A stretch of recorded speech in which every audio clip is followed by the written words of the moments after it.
ప్రజాపాలన దినోత్సవం కాంగ్రెస్ పార్టీ అధికారంలోకి వచ్చిన తర్వాత మొట్టమొదటిసారి ఈరోజు సెప్టెంబర్ 17వ తారీఖున ప్రజాపాలన దినోత్సవంగా మరి మేము చూస్తా ఉన్నాం అని చెప్పి మొట్టమొదటి ప్రజాపాలన దినోత్సవం ఇగో ఇవాళ సెప్టెంబర్ 17న చేస్తా ఉన్నారు. ఇక ఇది అన్ని మండలాలలో, అన్ని గ్రామాలలో, అన్ని జిల్లాలలో కూడా ఇక ఎట్లయితే మనం జాతీయ పండుగలు జరుపుకుంటామో గణతంత్ర దినోత్సవం తర్వాత స్వాతంత్ర దినోత్సవం ఎట్లయితే జరుపుకుంటామో మళ్ళీ అట్లనే ఈరోజు అందరు కూడా జెండాలు ఎగరవేయడం, ఆ తర్వాత మనం ఏం చేస్తా ఉన్నాం, ఈ 9 నెలలు ఎంత ముందుకు పోయినాం, ఏం ముందుకు పోయినాం అనేది చెప్తా ఉన్నారు. ముఖ్యమంత్రి గారు కూడా ఇలా జరిగినటువంటి హైదరాబాద్లో మరి ఆడికి కూడా వచ్చి జెండా ఎగరేసి ఇలా కార్యక్రమం చేయడం కూడా మరి మనం చూస్తా ఉన్నాం. ఒకసారి ఇక ఏం మాట్లాడినో చూద్దాం. ప్రజాపాలన దినోత్సవం రోజున ఈ ప్రతి ఏటగా కూడా ఇది ప్రభుత్వ కార్యక్రమాలు, ప్రభుత్వ లాంఛనాలతోటి చేయబోతా ఉన్నామని చెప్పి చెప్తా ఉన్నాడు. మరొకసారి ముఖ్యమంత్రి గారు ఏం మాట్లాడారో చూద్దాం. 4 కోట్ల తెలంగాణ ప్రజలకు ప్రజాపాలన దినోత్సవ శుభాకాంక్షలు తెలియజేస్తున్నాను. సెప్టెంబర్ 17 తెలంగాణ ప్రస్థానంలో అత్యంత కీలకమైన రోజు. ఈ శుభ దినాన్ని ఎలా నిర్వహించుకోవాలన్న విషయంలో ఇప్పటి వరకు భిన్న అభిప్రాయాలు ఉన్నాయి. కొందరు విలీన దినోత్సవం అని, కొందరు విమోచన దినోత్సవం అని సంబోధిస్తున్నారు. అదే ఒకళ్ళు బీజేపీ పార్టీ ఏమో విమోచన దినోత్సవం, బీఆర్ఎస్ విలీన దినోత్సవం అని చెప్పి సంబోధిస్తా ఉందని చెప్పి ఇక వాళ్ళిద్దరి ఉద్దేశించి మాట్లాడుతున్నాడు సార్. ప్రభుత్వం అధికారంలోకి వచ్చిన తర్వాత సెప్టెంబర్ 17ను అధికారికంగా నిర్వహించాలని నిర్ణయించినాం.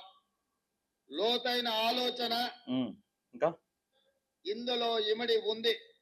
ఈ ఐక్యతను, ఈ సమైక్యతను దెబ్బతీసే విధంగా సెప్టెంబర్ 17ను కొందరు వివాదాస్పదం చేసే ప్రయత్నం మా కుటుంబం అస్తిత్వం అని గత పాలకులు భావించారు. తెలంగాణ జాతి ఇది ఒక 4 కోట్ల మంది ప్రజానికానికి సంబంధించినటువంటి స్పీచ్ల కూడా ప్రతిపక్షాన్ని ఎక్కువగా ఇప్పుడు పరిపాలించేటటువంటి పాలక పక్షమే ఎక్కువగా హైలైట్ చేస్తున్నట్టు కనపడతా ఉంది. ప్రతిరోజు కేసీఆర్ కేటీఆర్ కేసీఆర్ కేటీఆర్ కేసీఆర్ కేటీఆర్. ఎందుకు అయిపోయింది? వాళ్ళని పక్కగా పెట్టేసిన తర్వాత మీకు అధికారంకి వచ్చిన తర్వాత మీరు చేసిందే నడుస్తుంది, మీరు ఏ నిర్ణయం తీసుకుంటే అదే నడుస్తుంది. ఇంకా ప్రతిపక్షాలని ఏదో సామెత ఉంటుంది కదా, మన శత్రువుని అవసరం లేదు, వాడిని ఎక్కువ మనం ఫాలో అవ్వకుంటుంటే మన గోల్ ఏదైతే రీచ్ అవుతామో ఉందో అది రీచ్ అవ్వలేం. సో అది కూడా మరి ముఖ్యమంత్రి గారు పాటించాలి. ఎందుకనంటే ఇగో మనం స్థాయికి మించినటువంటి గ్యారంటీలు ఇచ్చినాం, స్థాయికి మించినటువంటి బాధ్యత మన భుజాన్ని వేసుకున్నాం. ప్రజలకి ఎట్లా చెప్పాలి? ఇగో కొత్త రుణమాఫీ చేసినాం, లేకపోతే మళ్ళీ చేస్తాం. రైతు పెన్షన్ ఏదైతే ఉందో ఆ పెన్షన్ ఇవ్వలేకపోయినాం, లేకపోతే ఇక ఇచ్చేటువంటి ప్రయత్నం చేస్తాం అని చెప్పి అవతల ఉన్నటువంటి అంటే ప్రజలైన ఓటర్లే కాబట్టి ఆ ఓటర్లని హత్తుకునేటటువంటి, మనసుకు హత్తుకునేటటువంటి విధంగా ఉండాలంటే మాటలు కూడా చాలా తీయగా ఉండాలి. అట్లా చెప్పాలి ముఖ్యమంత్రి బాధ్యతలు ఉన్నప్పుడు. అంతేగాని ఊక ప్రతిపక్షాన్ని గుర్తు చేస్తే అసలు గుర్తులేని కేసీఆర్ని మళ్ళీ మీరు గుర్తు చేస్తూ ఉండే దేనికోసం? అది అవసరం లేదు కదా.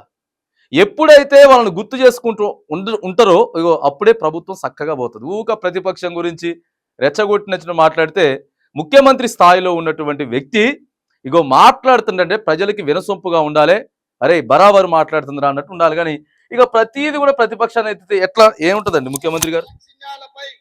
ఆధారపడి ఉంటుందని మళ్ళీ ఇది మామూలు ప్రసంగం కూడా కాదు. ఇది 4 కోట్ల తెలంగాణ సమాజానికి ఇవాళ మనం ప్రజాపాలన దినోత్సవం పెట్టుకొని జాతికి అంకితం చేసేటటువంటి సమాజంలో కూడా మళ్ళీ వాళ్ళ గురించే ఒక 4-5 లైన్లు ఉన్నాయి. 4-5 లైన్లు వాళ్ళ గురించే ఉన్నాయి. మన సంస్కృతిని శాయశక్తులా ప్రయత్నిస్తున్నాం. ఆదాయ లీకేజీలు అరికట్టాం. కేంద్రం నుండి మన హక్కుగా రావాల్సిన ప్రతి పైసా తెచ్చుకోవడానికి గట్టి ప్రయత్నాలు చేస్తున్నాం. ఈ విషయం ఫ్లక్స్ సిటీగా దిగజారిపోవడానికి కారణం గత 10 ఏళ్ల పాలకుల పాపమే. వాటి ప్రక్షాళన కోసమే హైడ్రాన్ ఏర్పాటు చేశాం. హైడ్రాన్ ఏర్పాటు చేశారు కానీ ఈ వారం 10 రోజులు హైడ్రా ఏం ముందుకు పోతుందండి?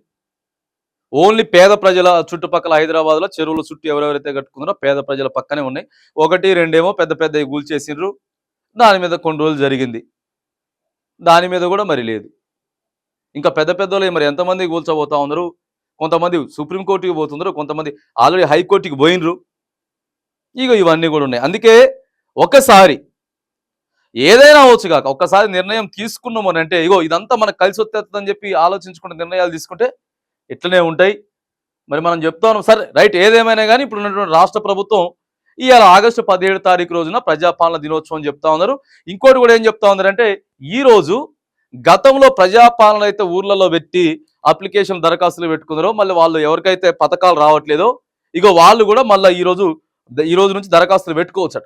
ఈ రోజు నుంచి దరఖాస్తులు పెట్టుకోవచ్చు అని కూడా చెప్తా ఉన్నారు. మరి ఇంకదే ప్రధానం, ప్రజలంతా కూడా మీరు చెప్పినటువంటి గ్యారంటీలు, మీరు చెప్పినటువంటి హామీల కోసం అయితే ఎదురు చూస్తా ఉన్నారు. 1 by 1 ఒకదాని తర్వాత ఒకటి మాత్రానికి 100కి 100% ఇంప్లిమెంటేషన్ చేయాల్సిన బాధ్యత మాత్రానికి ఇగో ప్రస్తుత తెలంగాణ రాష్ట్రం పైన, రాష్ట్ర ముఖ్యమంత్రి పైన ఉంది.